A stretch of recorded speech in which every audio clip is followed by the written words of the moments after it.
Let's just get through this quickly because I have pressed pause on Bed on Fire by G Flip, which has been the soundtrack to the last 36 hours of my mental breakdown, psychotic break that was brought on by the TV show Off Campus. And that is what I'm here to discuss today. Sure, is there other stuff going on? Yeah. Are we touching upon it? No. I have perfectly somehow color matched the lip matte gloss, even though it must be called something else, to the chin pimples that are just peppered all over my chin and my jaw. What's that about? I'm sure someone knows. Maybe hormones, most likely hormones. Yeah, I don't know how I perfectly color matched my lipstick to my fucking chin pimples. I put it on because usually it's okay. It's a safe color. I looked at myself in the mirror and I thought, well, those certainly make the pimples pop. That certainly knows how to make those juicy pimples look fat ass. That doesn't make sense. But my brain, I feel like I am experiencing the equivalent of brain rot, but off-campus rot. When you're listening to this, I'm in Brisbane. Think about that. That's glorious. Time travel, space travel. Surely those are the same things. If you travel space, you also must travel time. And if you travel time, you must travel space. Sometimes my thoughts are bigger than my intellect. Think about that. Think about that. There would have been a caveman back in the day whose thoughts were so big, and he might have imagined helicopters, but he could not have. Why are we saying he? My life always comes back to the obsession with hunter-gatherer and cavemen, and I know those are two different times, but are they? I don't know. But I think about it all the time. Why? I don't know. And I don't even want to touch upon that as a subject today. We are going to do a quick in and out. This episode, I have no concept of how long this is going to be. I have a couple things to say, all of them revolving around off campus. Now, when I did put on my story a couple days ago that this is the discussion for this month, just to prime, to fluff, to get everybody ready for the deep dive of off campus. I had a few homosexuals DM me and say, I will not be engaging in breeder, straight, heteronormative content. And I said, I would never, as an ally, enforce that in order to understand something. So if you are someone who has not watched, listened, read off campus, if you are a straight person who refuses to engage in that sort of smutty culture, I respect you. I take my hat off to you. I take my hair off to you. You know what I mean? It is receding. My sister said to me, oh, remember when you were balding? I said, yeah, I'm not balding anymore, but I'm receding. The sides here, devil horns. I think I'm Ariana Grande pulling my hair back too snatched. Did you guys know that? Apparently she lost a lot of her hair when she had a snatched ponytail for a while. Who knows? Celebrities, they're just like us. But really, what I want to say is I will offer a bridging course. I will offer enough information that you can understand what I'm saying. And really, I want to look at off campus as more of a top-down approach. It is not about the nuances of the TV show itself, but rather the cultural impact, the observations I have, the gripes, the result, the impact it had on me physically, emotionally, horny, sexually, intellectually, philosophically, if I could be so bold and brave. So let's set the scene. Off Campus has been out for about 2 weeks at this point. I myself was a late adopter in terms of the obsessive people, because anyone who's like gagged on the dick of something like A Heated Rivalry, which was another TV show that if you haven't heard of it, you must be under a rock, and I don't know why you're even coming to me for cultural you know? So, I dabble. And now there will be pockets of this conversation that are infuriating to you because they are the same. We have the same conversations on repeat. But as I've said most likely before, I believe that is friendship. I have the same 6 to 10 conversations with the same 6 to 10 friends, and I will do that till the day I die, and I do believe that is friendship. Rehashing the same conversations on repeat, to me, is the most intimate form of connection possible. If I am having a different conversation with you every time we speak, we are not friends. We are not friends because I have nothing, the minute details of a situation to update you on. We are not friends. We are doing boring, big conversations. Yuck. The point is that let's unpack off campus. Now, the point of that whole pit, we're scattered. We're scattered because you guys are the first people I'm like really talking to in the last few days, because truly the last few days has been either I am just thinking about off campus in a sexual sense, but also an emotional sense, but also an intellectual sense, or I've been unfortunately on stage, or that's it. Inside me lives two wolves. the wolf that is on stage thinking about off campus and the wolf that is in bed watching off campus and thinking about downloading it on the Kindle, which is what I'm going to do after we end today's podcast. The point is, some of you may be aware that I personally engage with smut before I go to bed. I don't know what smut is short for, or perhaps it's its own word. I think it is, because it's also like a very gendered term. Like, I feel like I've always heard women be like, or like people, mostly boomer women, but people say like, oh, I just don't like female comedians, they're so smutty, which is like they talk about sex or like horny stuff, right? Now, I engage in smut reading content before I go to bed because I don't have to think so hard. It's just like the most basic, easy shit where it's like, friends to lovers, or like enemies to lovers, to, whatever. If you are not familiar with the smut category at all, it's not very complicated. It's literally just always some sort of romance, and there is some sort of tension, and then they hook up, and then there's some sort of problem, and then they fall in love and hook up. You get it. I mean, if you've ever seen a rom-com, why is it rom-com but not romance? You know what I'm saying? We don't have time. Don't touch that. That's probably a dyslexia issue. So, off campus, I was not aware of. I'll be honest with you. I read a variety of things. I honestly just kind of like read it, fall asleep. It helps my brain switch off. I cannot read anything more engaging, otherwise I will lock in, and I also can't retain anything before bed, so then it's like a waste of my time. So I read a lot of smut, right? Not a lot, whatever.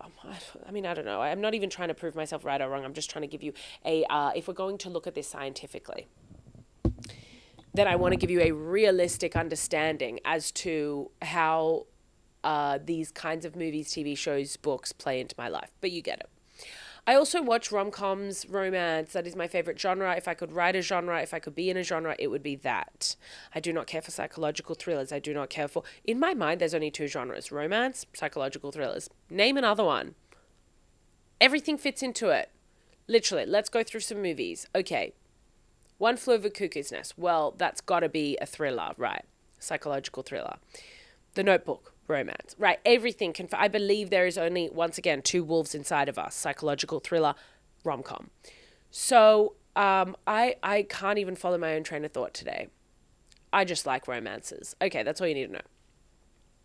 So I have discussed heated rivalry in the past in a previous podcast. I believe that was maybe my January or February episode. If you haven't watched that, feel free to go back, pause, rejoin me when you're ready.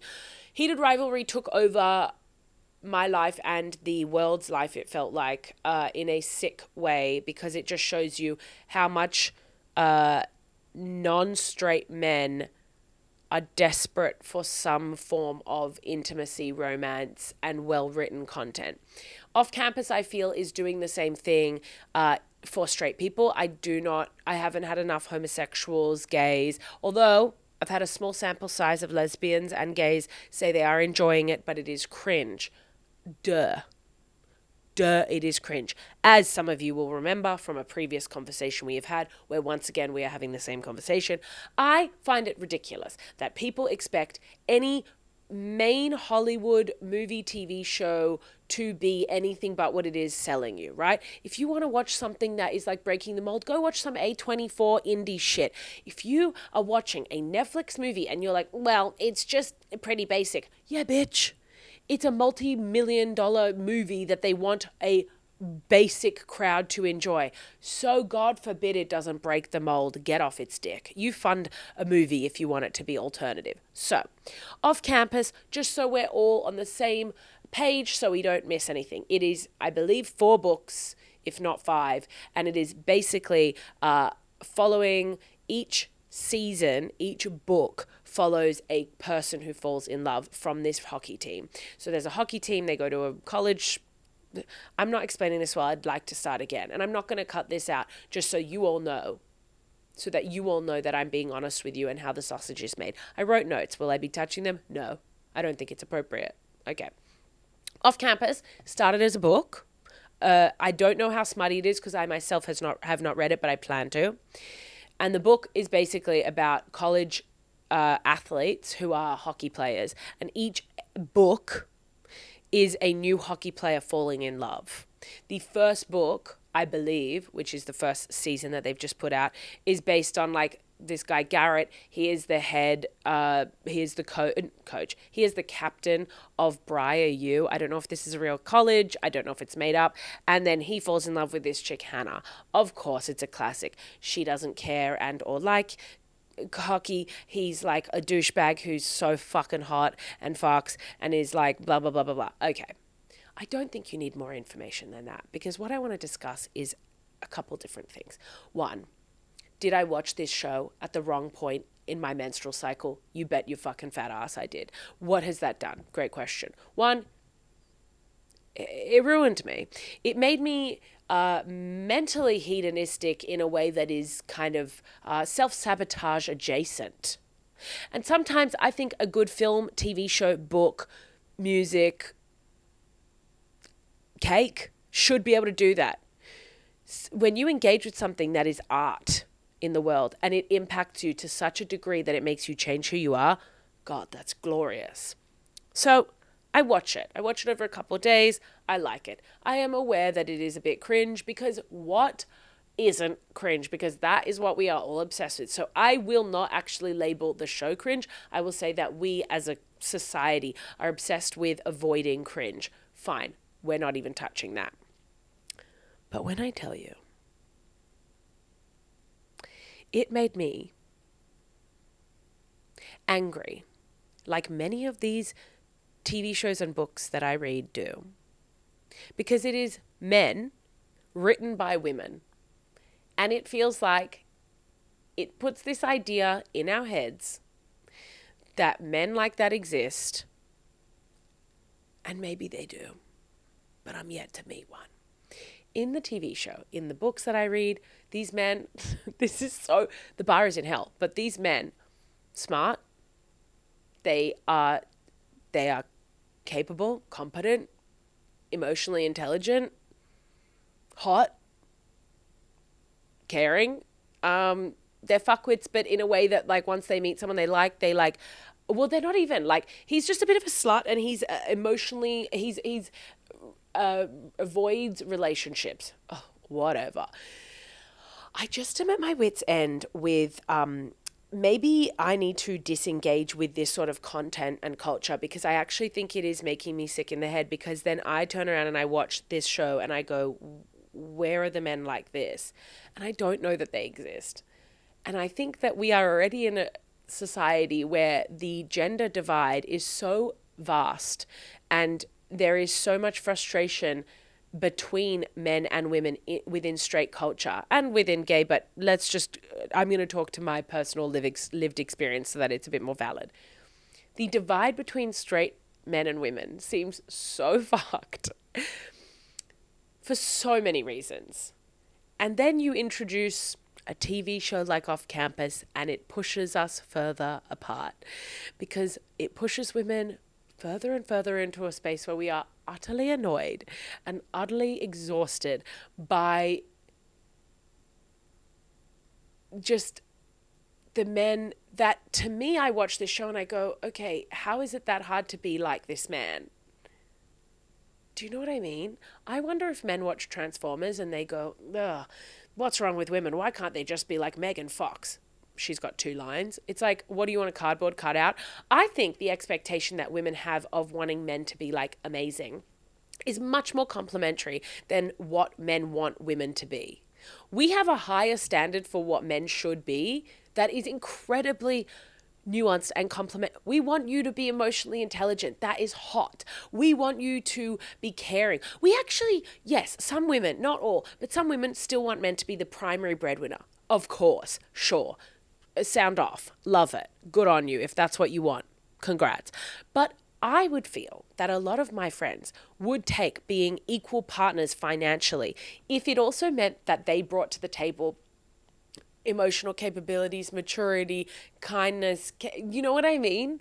So in that way, what I expect of men is actually so complimentary and such, you should be so chuffed that I expect that much of you. And the skills and the qualities that I desire from you are so positive Do you know what I mean? Whereas like the skills and qualities that I think feed into the frustration of the gender divide is like a woman who can cook and like not all, but some men are frustrated by the progress because they want women to be what they either saw in their mums or in past generations or just completely subjugated, whether that's, in the kitchen or just like having children or just like silent. I don't know. I just, is this crazy? I can't tell if I'm crazy. I just think if a man was what I hoped if I met someone and he lived up to the expectation I have of what sort of a person I want in a partner, what a fucking awesome person. What a complimentary thing I would want in that person. And I think most women, the qualities they want in a man are incredibly complimentary and like so like good. I don't know what I'm trying to say, but I think it makes sense. Whereas I don't know that there is the same, I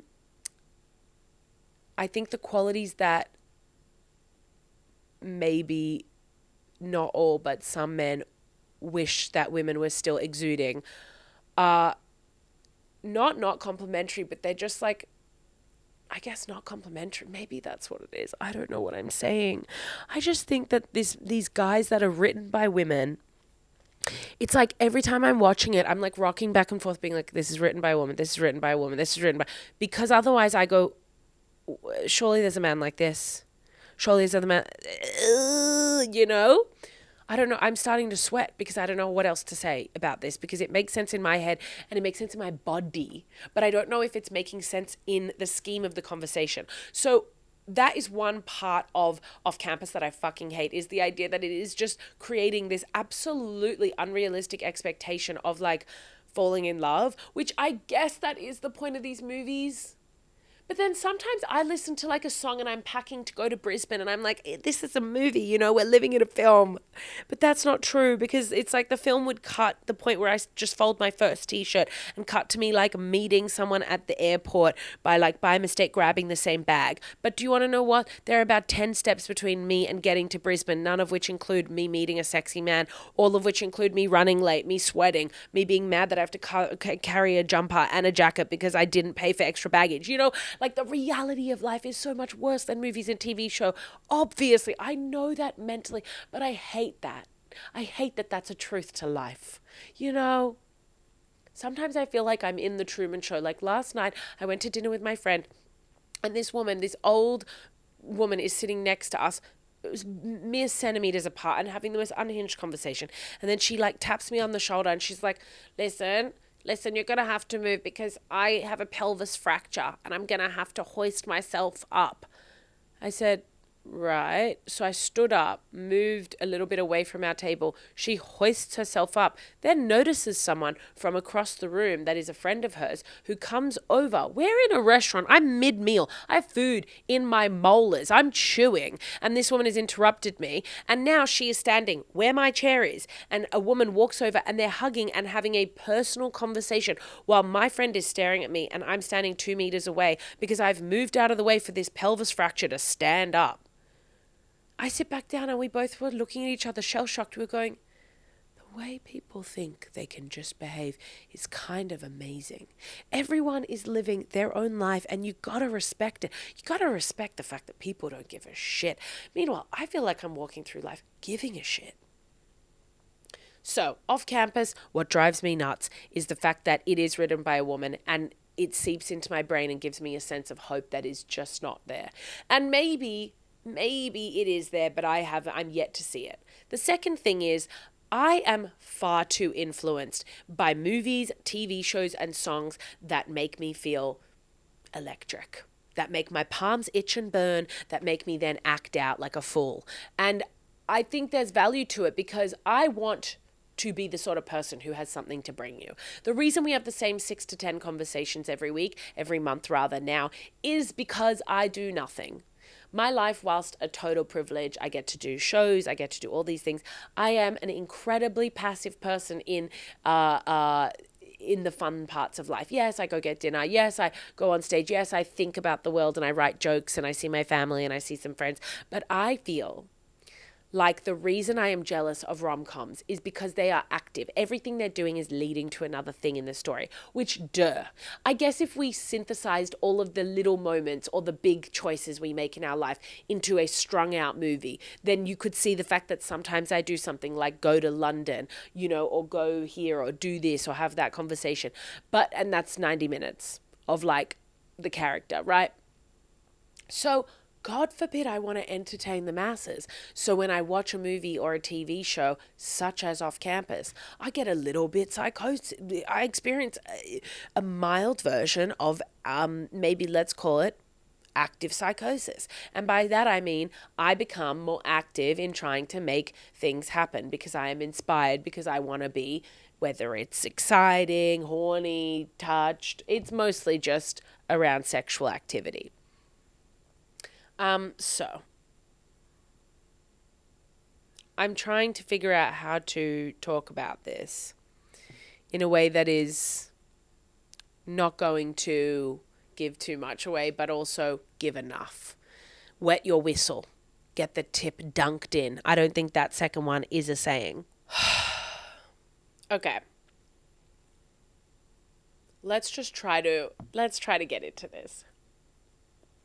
I watch Off Campus and I decide I'm going to confront a couple different people. People who, yeah, I've had a crush on him. And sometimes the thing with a crush is I don't think a crush is real. I think you're just there, and I think I'm just there, and there's nothing sexier than proximity. Okay. What I'll say is, my friends, one in particular, Kate Dolan, fellow comedian, fellow woman, fellow bitch, she will rinse me to shit for my sexual choices. And I say to her, I'm a woman. I am but a modest woman standing in front of you. I am just a woman standing in front of another woman, her friend, asking her not to judge her for some of her questionable sexual choices. And that's as far as we're going to get in that point of the conversation. So I watch Off Campus and I decide it's time to crack some skulls. Sure. There's a man that had a real will they won't they vibe, in my mind at least. So, fuck, how do I talk about this? There's a man that I've known for a few years, and I decided I would confront him about our sexual chemistry. I don't know how to talk about this in a way that's that maintains decorum. Okay, anyway, the point is, I confront a man. He says to me, I think you're awesome, but the point is that I met this person through a friend. I don't know how to talk about this because I don't want to give him airtime, but at the same time, I want to talk about it because what pissed me off is I met this man flirting, vibes. Now, I will not ascribe to the idea that men have to make the first move. I believe men can be shy. I do. Some of my friends, some men, some women will be like, no, if he wants to, he would, blah, blah, blah, blah, blah. And there may be some truth to that. But I am a modern woman who believes that some men, God forbid, are a bit scared of me. I don't think that's outrageous. Do I like it? Maybe. Do I not like it? Of course. I just think that if we are vibing, I accept the idea that I come across perhaps a little bit scary because I will scream and I am not a quiet person. So I understand that if we're flirting, and also I am not, as I have told you in the past, I believe I am great at flirting. I think I am. I think I'm really good at it. But sure, some of the feedback I have been given by friends and people who watch me flirt have been like, sometimes it's hard to tell because you are funny and you think flirting is being funny. Yes, I do. No, I don't want to be more vulnerable than what I am being now. That's the other part. You need to be more gentle. Humiliating. I was flirting with this man a few weeks ago. My friend is watching. Okay, we're there. I said, watch this. Well, I didn't say that. me and this man are flirting and we are locked in. And I see out of the corner of my fucking eye, my friend sitting on the other side of the room, zooming in on her phone, taking photos and laughing at me. Laughing at me because she has seen me be aggressive on stage. When I am on stage, for example, I will scream at someone. Like, for example, this weekend I was at the Comedy Store, and whilst I was there was a man. I said, give me a cheer. I was hosting. Give me a cheer if you've got children. Woo! I said, oh, front row, you've got children. He says, yes. I said, oh, amazing. Where are they? He goes, at home. I said, oh, and who are you here with? There was a man to his left and a woman to his right, and I thought perhaps he was gay, so I wanted to give him the chance to be like, this is my husband. Instead, he says, her, and he puts his hand on the top of this woman's thigh. And I say, oh, are you the wife? And she says, no, I've never met this man. So, yeah, I put my fingers into a gun shape and I say, you fucking rapist, are you touching a random woman's thigh? Bare skin to skin, you don't know her? Ew, rapist. Yes, perhaps if someone saw that, they would think I am terrifying. Good. Also, don't even get me started on the humiliation ritual that is having a good friend watch you try to flirt. Don't even get me started. My friend watching me flirt the other day, she's got her phone out, zooming in, laughing. And I'm trying to be all dainty and feminine like a little flower and vulnerable. And then, look away, you don't need to see me like this. Humiliating. Flirting in front of your best friends is the worst thing you can do. Because then what? I see her laughing at me. I walk up to her, I go, shut up. And she starts mocking me. She goes, oh, no, shut up. Yes, I want to be a tough woman. Yes, I want to be a dainty little flower. Two things can be true at the same time, but that's not true when you're flirting in front of your friends. And people might go, well, they're not nice friends of yours. Yes, they are.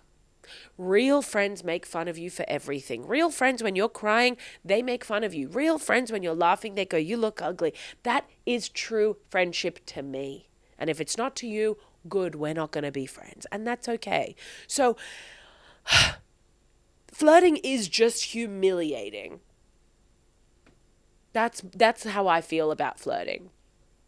Anyway, so I know this person, we flirted for a while, we've known each other through friends, and I decide it's time to pull the trigger.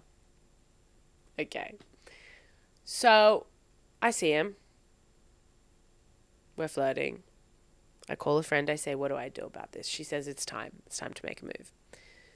Now, I don't get the opportunity to do it in person because we don't see each other, so I decide I'll send a message.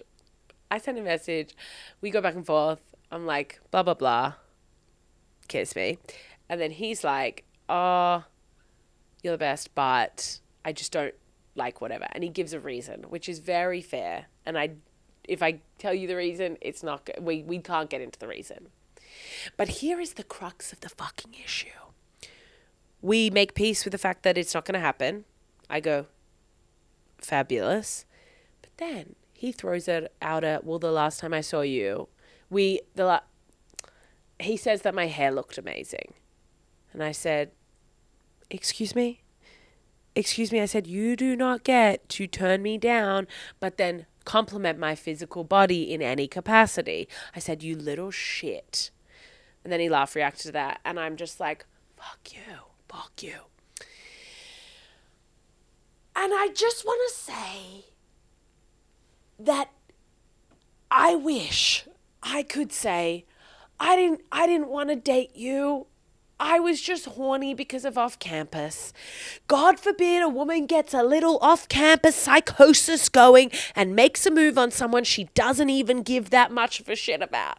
And this is why making a move is humiliating. And I think it's amazing. I want to do it. It has made me be like more brave and bold and excited to keep doing psychotic shit like that. I love it.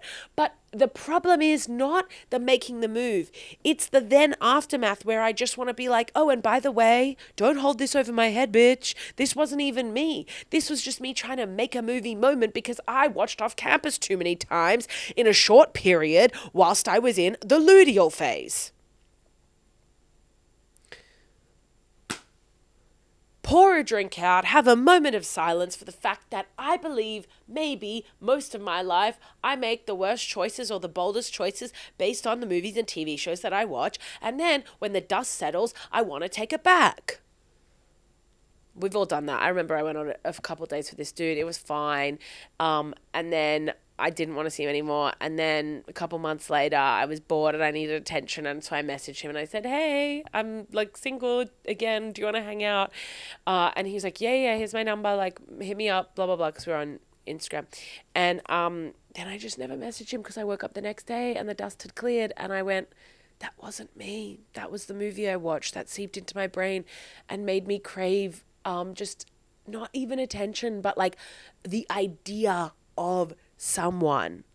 But unfortunately, the characters that are being put out into this universe are just toxic to me.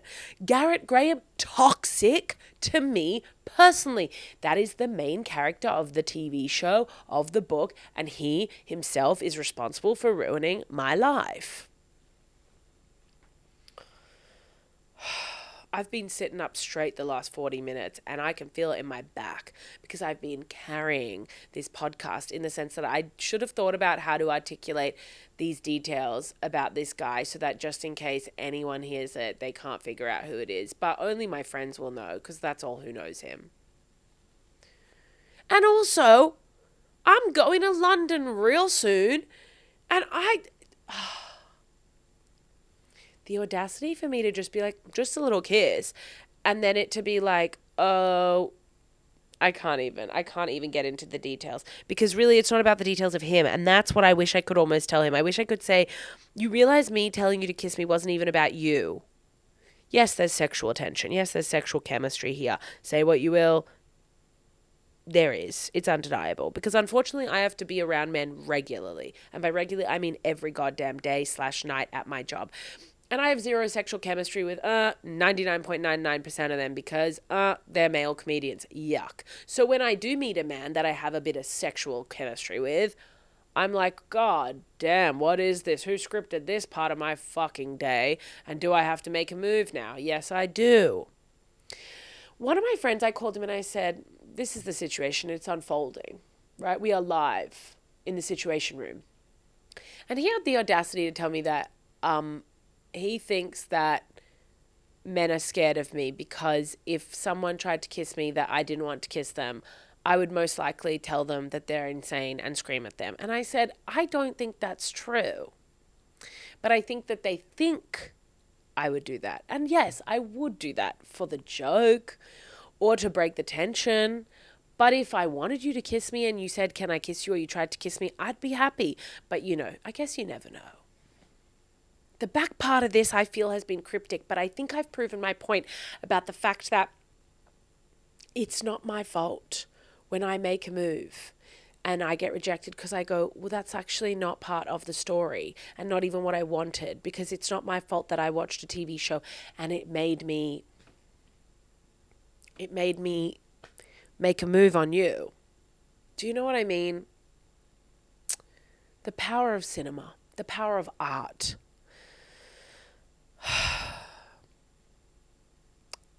Yeah, I feel disheveled after this. There is one other part that I want to... Now, this is what I wanted to say. Part of the decision to also make a move on this kind of... Like, sometimes you obviously, whether you've been in this situation or not, sometimes it's like, yeah, okay, obviously there is a vibe here, blah, blah, blah. Sometimes it's a little like, oh, I can't tell because I know I'm a bit flirty. I know you're a bit flirty, whatever. Now, I watched Explained, which is a Netflix series where basically they explain, in quotes, a bunch of different topics. So it can be like hormones or it can be like processed food or like solar systems or shit. I just made those three up and I wish that if there's a Netflix executive listening to that, you should make episodes based on that. But the one that I watched is personality because... because part of my show this year talks a bit about personality and I just wanted to understand a bit more. But one of the things that cracked me up, which there's validity to this, but then at the same time, it's a bit confusing. One of the things that it discussed about personality is, and I am butchering this, so go and watch it if you're really that curious, but from memory. So everyone's personalities fit on like a spectrum of different qualities, and we are all at the high, middle, at different ends. Part of the personality type that you have, or personality qualities that you have, are like nature and nurture, meaning you might by nature be anxious, right? But there is a like section that you'd fit on the spectrum of anxiety, and there is an upper and a lower limit roughly to what you yourself will be anxious. So you might be born a way more anxious person by nature than me, and I still have a degree of anxiety, but then your life experiences will push you up on that anxiety scale to the upper limit of your anxiety. Does that make sense? It makes sense to me how I'm explaining it, but watch the show. But within this kind of explained episode, one of the things one of the therapists says is, because they interview like a bunch of different people, like a scientist, a psychologist, a blah, blah, blah. One of the things he said is like people's personalities can change. They do change. And the way you change it is by, let's say you want to be a more adventurous person, whether that's you want to skydive, you want to like do this, do that. The way to do it is you just like force yourself to do it so that it becomes like more like habitual, and then it actually becomes easy and almost a personality trait. And it's like, okay, that is an incredibly simplistic view and way to say, yes, you can change your personality. You want to be more adventurous, you want to be more thoughtful, you want to be more this, more that. Like you just start doing the thing you want to be, and then you become the thing. Ugh. You're telling me I have to do the thing I'm most afraid of? Oh my God, Jesus. Like, that is not a good solution. Why do we have Ozempic, antidepressants, everything that solves all these other problems, and yet we cannot have a pill to make me more comfortable with telling a man to kiss me? Do you know what I mean? And not being humiliated if he doesn't want to. I sound like an incel, but I know I'm not, because I know I'm just like a dainty little wallflower, and I'm not angry at men when they don't want to kiss me. I'm angry at myself. I'm angry at off campus, as you can see from the text that I've discussed. Like, I have no bad feelings toward this man other than the fact that then he started talking about how nice my hair looked, which I go, you're crazy, boy. But I have no bad feelings toward him not being interested in me. I'm kind of like Slay King. Also, like, the thing he said makes sense. Anyway, it doesn't even matter. But I swear as incels will be like, a woman doesn't want to fuck me, like she's a fucking whore. It's like, Jesus Christ. I've been deep on the Reddit threads in the incel groups, and I'll tell you what, these kids are not doing well. That's not new information. That's like Louis Theroux doing Manosphere and him thinking it's revolutionary. It's like, sweetie, is this thing on? We know. Anyway, the point is, I guess there's something beautiful in the idea that you can just change your personality, but the bad part is you have to change your personality by doing the thing you hate the most. But at a certain point, it becomes second nature. Like, I know I am not good with rejection. I am just very bad with rejection. That is something that I just, like, it does make me crumble and shit. But I've gotten better. Like, even me being like, LOL, you should kiss me. And him being like, LOL, no thanks. And I'm like, okay, no worries. I'll just watch off campus again. No worries. Like a couple years ago, I would have been like, oh my God. Well, not worthless, but I would have just spiraled in the way of being like, oh, you know what I would have done? I would have catastrophized.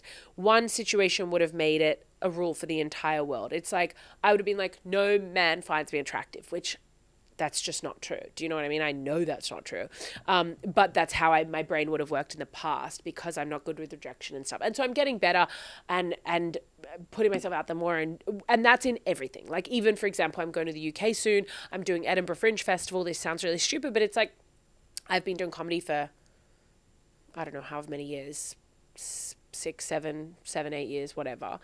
And it's like, I have friends who have been doing the Edinburgh Fringe Festival. One, it's incredibly expensive, and I just haven't been in the position to do it. But many of them have done it for years and years and years. And like, I have not really loved the idea of doing it for so many reasons, but like, it is a scary thing. It is a big, you are in front of a lot of people in terms of industry, in terms of like, there's thousands of shows at this comedy festival in Scotland, and you are competing, which I hate. I am not a competitive person in that way at all. So like, the idea that then every day my show is having to compete with the shows, thousands of shows happening simultaneously. People want to get reviewed by these people who are like, industry people. You want managers and agents. Like, it is just an incredibly high stakes environment that I just haven't really wanted to do, because it is packed with rejection and packed with failure in a way that I don't think, I guess it's like you weigh up like, I'm going to compare, this is so crazy. Edinburgh Fringe and, and dating is the same, right? It's like you have to, the positives of both have to outweigh the negatives of vulnerability and trying and failing. So with a man, if you meet a man that you're like, okay, I would want to date this person, or I would want him to kiss me, the positive of him kissing me has to outweigh the negative of like putting yourself out there. And the same goes for the comedy festival. It's like the positive of doing it and having the experience has to outweigh the negative of like, how much money is this going to cost me? How hard is it going to be to feel like, oh, I'm amongst people? I don't know what I'm saying anymore. I'm tired. The point is that and you know those people who do like every day get a rejection or some shit like that. I don't think I ever actually believe that, but I think I just, as a controlling person, I always try to like control everything. And part of that is controlling not getting rejection. Why are we talking about this? Do you know what I mean? Like, why are we actually fucking talking about this? Have I become more brilliantly self-aware? Perhaps. And shout out to the therapist. Shout out. She constantly asks me if she's in shows of mine. And I said, I don't think you want to be, bitch. I'm saying some pretty nasty shit about my old therapist because she was useless. And if you really want me to talk about you, I'm happy to. But I don't think you do. And I love that. I said this to my friend the other day. I said, I don't want to know the details of my therapist's life. I actually think that's good, because I know some people who are a little too chummy with their therapist. And I think you shouldn't know about your therapist that way, because otherwise it removes the trust you have in someone who's capable of helping fix your life. If I know you've made bad choices, whether that's you got a divorce, woof, you don't dress well, you hate yourself, anything, it can be anything. I don't even care what category it fits into. But if I see you doing poorly in your life, and then you have the audacity to judge my life, oh, honey, I don't think so. So I think that the rules around knowing absolutely nothing about your therapist are goddamn beautiful. Anywho, if you haven't watched Off Campus, I don't know that I've sold it. Watch it if you want. Read it if you want. I love smut. I love it. Put it on a t-shirt. I love smut. I love watching it. I will do it till the day I die. I hopefully will be in one. I hopefully will write one. I hopefully will. Who knows what else you can do with smut. But I do just want to emphasize the power that smut, romance, rom-coms have over me in terms of misleading me and sending me down a dangerous dark road. I know that for people, certain drugs are like a gateway to bigger drugs. I don't experience addiction with drugs. I experience addiction with movies and TV shows that make me believe that I should be more forward and get rejected. I just want a little sexy little boyfriend like Garrett. Why is that so hard to find? Whatever. He's hot. If you don't want to watch the show, no worries. But at the very least, I need you to Google him, because to me, he is beautiful. His smile makes me sick. And now I'm getting into the territory of almost being vulnerably flirty, because I feel giddy about thinking about how sexually attractive he is to me. And I don't want you to see that. I need you to respect me as the leader of this great community. And you shouldn't see me flirt. If you ever see me out in real life and I'm flirting with anybody, look away. It is none of your fucking business. Do you hear me? Look away. There's a part of me that I go, do I not put this out? But I think I have to for the people. Go watch Off Campus. Message me if you've watched it. Message me if you don't. Message me.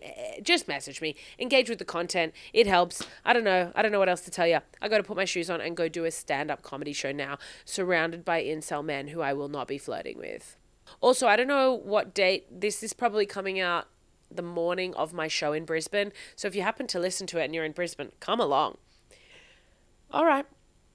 You can't say I'm not out here living for you guys. When I said you should kiss me, I was thinking about the podcast. I wasn't thinking about myself. I was thinking about you guys. I was thinking about bringing you a story that will light the fucking boards on fire. Dead on fire. You need to go and listen to The Bitch Is Back by Elton John and Bed on Fire by G Flip. Those two songs have been absolutely rocking me to my core Again, you don't need to watch Off Campus, but you do have to do your homework. You Google what Garrett looks like, the actor, Belmont something. You listen to G Flip, Bed on Fire or Hair on Fire or something on fire. You listen to Elton John, The Bitch Is Back. Those are the three things. And if you do your homework and it interests you even a little bit, you give Off Campus a watch. Yes, it is cringe. Yes, it is bad. Yes, it is brilliant. Yes, it is. Most things are bad, good. We will not touch that scientifically today. I've got to go. Anyway, Nicole Kidman hands. If you haven't seen that, that's when she gets divorced. I think, no, that's just her waving. That's got nothing. But her divorce is when she's like arms up and she's so happy. Me being rejected, arms up, so happy, like Nicole Kidman getting her divorce from Short King Scientologist. And then her doing the hand waves. I actually am not quite sure. I think she was sitting somewhere. She's kind of had a lot of iconic moments. See you later.